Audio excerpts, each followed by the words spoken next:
राम को सर झुकाने के लिए दुनिया क्यों व्याकुल है।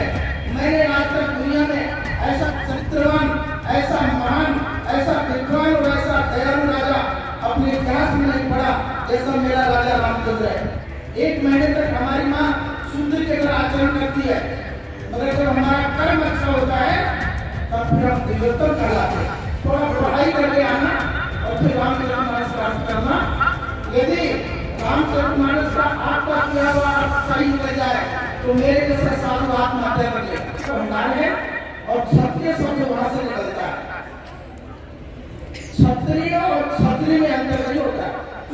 कुछ लोग खत्री कहते हैं, कुछ क्षत्रिय कहते हैं, कुछ क्षत्रिय कहते हैं और इसके नाना प्रकार के प्रारूप हैं।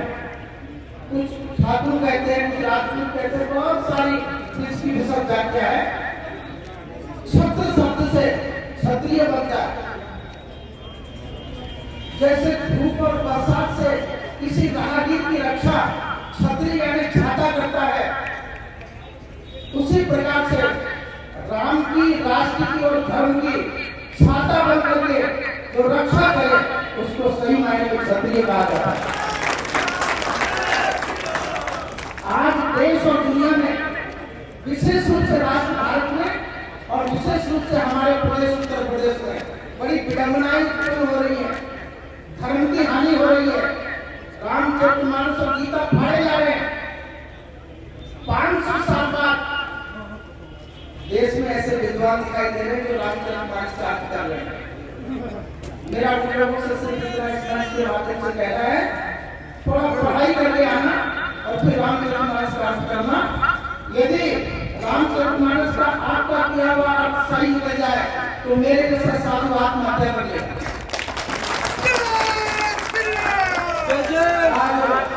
बड़ी विडंबनाएं, बहुत विडंबनाएं चल रही है।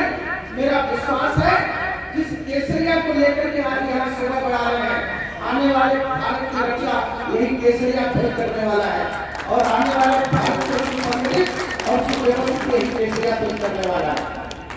इतना ही आग्रह करना चाहता हूँ कि आप अपने क्षत्रिय धर्म का कर्तव्य का पालन करिएगा।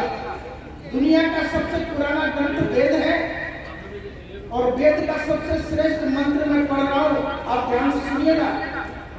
जो नाना प्रकार की विडंबनाएं उत्पन्न हो गई है उसका समाधान मैं करके जाना चाहता हूँ। ब्राह्मण सुखम आसीत बाहु राजन्य पिता होंगे तदस्य जलवैश्य पट्टा भी शुद्ध हो जाएगा। ये धर्म, मजहब और भारत के संगठित हिंदुओं को विघटित करने का जो कुछ चल रहा है इसे समझना होगा।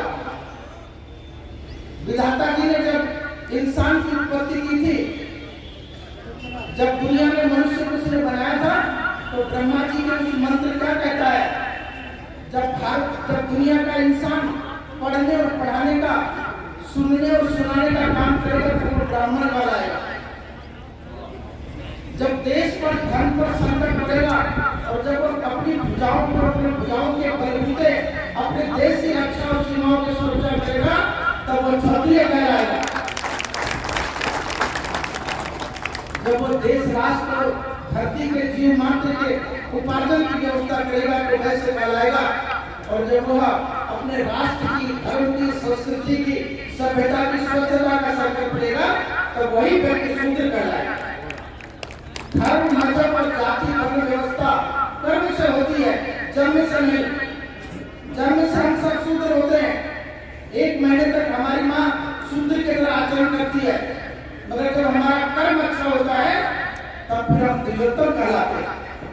मैं आज इस सभा को ये निवेदन करते हुए कहना चाहूंगा कि आपका जो परम कर्तव्य है, इस राष्ट्र भारत के इतिहास के उन पन्नों को जरा पढ़ के देखो जिसकी जो स्वर्ण लिपियों में लिखा गया है, जिसमें पद्मावती का नाम लिखा हुआ है, जिसमें महाराणा प्रताप का नाम लिखा हुआ है, जिसमें तमाम देश की बड़ी बड़ी विभूतियों, चाहे छत्रपति जी हो, चाहे बड़े बड़े वो राजा और चक्रवर्ती राजा दशरथ जैसे लोग हो। आज राम को सर झुकाने के लिए दुनिया क्यों व्याकुल है। मैंने आज तक दुनिया में ऐसा चरित्रवान, ऐसा महान, ऐसा विद्वान और ऐसा दयालु राजा अपने इतिहास में नहीं पड़ा जैसा मेरा राजा रामचंद्र है। हम उसके पाँव नहीं कह के जाना चाहता है। मैं दिल्ली रामरथ रैली का उद्घाटन करने गया था, पत्रकारों ने मुझसे कहा कि बाबा जी सुप्रीम कोर्ट में चल रहा है ये केस, आपको डर नहीं लगता तिहाड़ ले जाने से? साहब मैंने कहा मेरे 2 पीढ़ी पहले के महात्मा तिहाड़ ले जा चुके हैं, अगर राजा रामचंद्र जी के लिए काम करने के लिए मुझे आजीवन जेल जाना पड़े तो मैं तैयार हूं। मैं समझता हूं अच्छी तरीके